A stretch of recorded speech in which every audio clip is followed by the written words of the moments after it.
ffeindio ffordd o dosbarthu nhw i'r ysgolion a postio nhw os oes angen chi. Pnawn 'ma fuon ni yn cynnal digwyddiad mwyn lansio ein pecyn cymorth newydd i athrawon, sydd yn becyn i arfogi athrawon i gefnogi iechyd meddwl disgyblion rhwng 11 a 40 oed mewn ysgolion uwchradd o Lywodraeth Cymru. Mae yna lot o adnoddau ar gael i athrawon sydd yn dysgu drwy gyfrwng Saesneg, ond dwi'n teimlo bod athrawon cyfrwng Cymraeg yn aml yn teimlo allan o'i dyfnder ddim gallu cefnogi'r disgyblion yn y ffordd sy'n nhw'n licio gallu gwneud.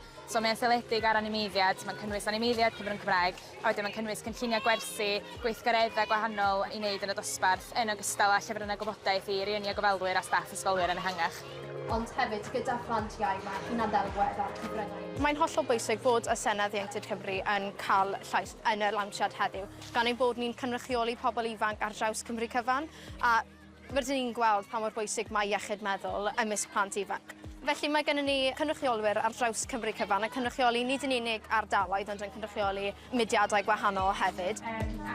Mi gafon ni gefnogaeth arbennig yn y lanshiad yma, oedd yn rili braf cael y cyfle i roid o allan a neu siŵr bod athrawon a rhieni ar draws y wlad yn gwybod amdano fo. Mi fydd o hefyd yn cael ei bostio allan un copi bob ysgol Cymraeg a Dwyieithog yng Nghymru.